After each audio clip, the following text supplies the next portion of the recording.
वित्त मंत्री जी, जब आप किसी परिंदे को उड़ते देखते हैं तो वो आसमान पे नहीं देखता। कभी देखा आपने कि परिंदा आसमान की तरफ देख रहा? और जो पशु, जो जानवर जो नीचे जमीन पे हैं, कभी उनको देखा है कि वो आसमान की तरफ देख रहा है? कभी नहीं देखा ना। क्यों? क्योंकि असलियत जमीन पे होता है। आप लोग आसमान की तरफ देखते हो, फेंकते हो, सपने फेंकते हो, सपने दिखाते हो। जमीन को देखिए, हिंदुस्तान की जनता के हालात को देखिए। यहां पे मैंने कल प्रधानमंत्री को मैं बड़ा अचंभा रहा कि उन्होंने टुकड़े टुकड़े लोगों की बात की, टुकड़े टुकड़े गैंग। अरे भैया, मुझे यह बताओ, जो सभ्यता के टुकड़े टुकड़े करता है, जो इतिहास के टुकड़े टुकड़े करता है, जो संविधान के टुकड़े टुकड़े करता है, जो भाईचारा के टुकड़े टुकड़े करता है, वो टुकड़े टुकड़े गैंग का लीडर है। आपको प्रधानमंत्री जी को ये जो अमृतकाल है उसकी बात नहीं करनी चाहिए, क्योंकि ना वो रहेंगे, ना हम रहेंगे, ना आपके रहनुमा रहेंगे, और ना नफरत के बयान रहेंगे। 2047 तक वो नफरत के बयान भी नहीं रहेंगे। वित्त मंत्री जी, जब आप किसी परिंदे को उड़ते देखते हैं तो वो आसमान पे नहीं देखता। कभी देखा आपने कि परिंदा आसमान की तरफ देख रहा? और जो पशु, जो जानवर जो नीचे जमीन पे हैं, कभी उनको देखा है कि वो आसमान की तरफ देख रहा है? कभी नहीं देखा ना। क्यों?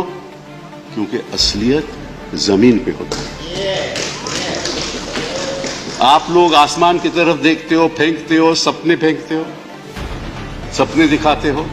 जमीन को देखिए, हिंदुस्तान की जनता के हालात को देखिए। जो एक महिला, वो ये सोचती होगी कि मेरा कल क्या होने वाला है, उसके बारे में तो आपने सोचा ही नहीं। हम बात करते हैं, शुरुआत करते हैं अनएम्प्लॉयमेंट की। मैं ज्यादा आंकड़ों में नहीं जाऊंगा, because you can juggle data but you can not juggle facts. पहली बात तो यह है कि आप अगर यूथ अनएम्प्लॉयमेंट की बात करें, so World Bank data 2019 says that India had a level of unemployment of 23% amongst the youth. 23%। But आपने कभी देखा कि जो अनएम्प्लॉयमेंट है वो कहां है?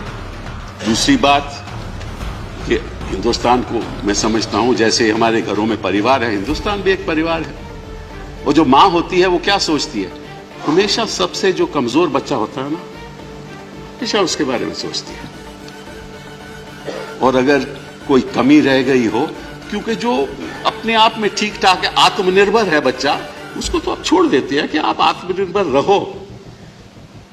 हम उन लोगों की मदद करेंगे जो आत्मनिर्भर नहीं है। इस बजट में आपने देखा कोई मदद दी उनको आपने? ये बड़े दुख की बात है। और आप बात कर रहे हो अमृतकाल। अमृतकाल, मैं तो 2014 से अब तक राहु काल देख रहा हूं। कौन से अमृतकाल की बात कर रहे हो आप? बस अब देखिए ना, ये कौन सा आप अमृतकाल की बात कर रहे हो? यहां पे मैंने कल प्रधानमंत्री को मैं बड़ा अचंभा रहा कि उन्होंने टुकड़े टुकड़े लोगों की बात की, टुकड़े टुकड़े गैंग। अरे भैया, मुझे यह बताओ, जो सभ्यता के टुकड़े टुकड़े करता है, जो इतिहास के टुकड़े टुकड़े करता है, जो संविधान के टुकड़े टुकड़े करता है, जो भाईचारा के टुकड़े टुकड़े करता है, वो टुकड़े टुकड़े गैंग का लीडर है।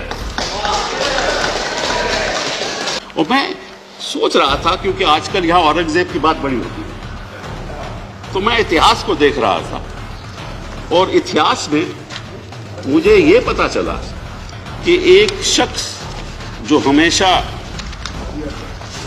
जजिया की बात हो रही है, जो अहमद शाह था, 1414 में सबसे पहले जजिया उसने लागू किया।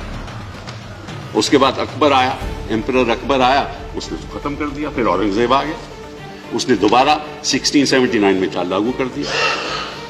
और उसने ये कहा कि जो वंचित लोग हैं, जो अनएम्प्लॉयड लोग हैं, उस पर लागू नहीं होगा। जो गरीब लोग हैं उस पर लागू नहीं होगा। जो हमारी रक्षा करते हैं, आर्मी के लोग, उस पर लागू नहीं होगा। ऐसा औरंगजेब ने कहा। और आप बात करते हो औरंगजेब की, ये तो औरंगजेब से भी बदतर बात है कि आपने सब पे लागू कर दिया, वो भी 530% और 203%। तो मैं आपसे पूछना चाहता हूं कि आप किस दिशा में जा रहे हैं? आपको इतना मालूम नहीं कि जो हमारा गरीब आदमी है और जो मिडिल क्लास भी है, वो जो स्कूटर पे जाता है, जब उसको 95 रुपए 100 रुपए देना पड़ता है, उसको क्या तकलीफ होती होगी?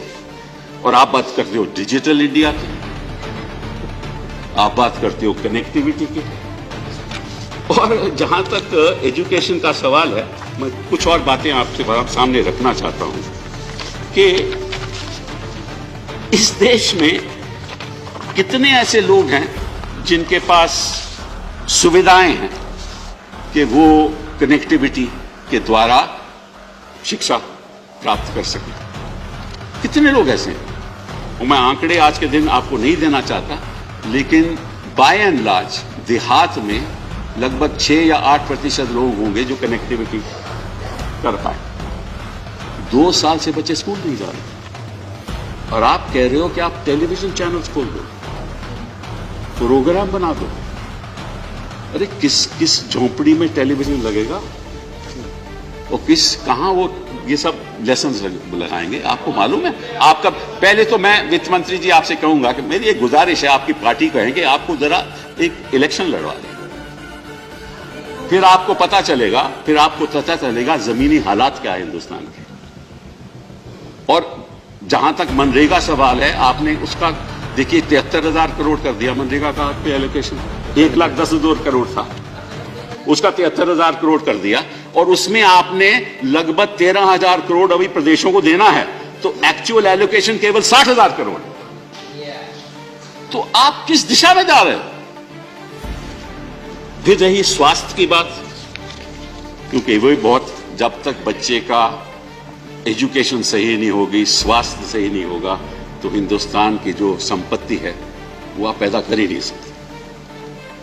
आप बच्चों पे ध्यान दो, ये बड़े बड़े लोगों हैं ना, उनको छोड़ दो, क्योंकि उनको मालूम है कैसे वेल्थ बनाना है, वो आपको भी मालूम है, उनको भी मालूम है। वो सुविधाएं उनके पास हैं, जिनके पास सुविधाएं नहीं हैं उनके बारे में सोचो। आपके प्रधानमंत्री जी को ये जो अमृत काल है उसकी बात नहीं करनी चाहिए, क्योंकि ना वो रहेंगे, ना हम रहेंगे, ना आपके रहनुमा रहेंगे, और ना नफरत के बयान रहेंगे। 2047 तक वो नफरत के बयान भी नहीं रहेंगे।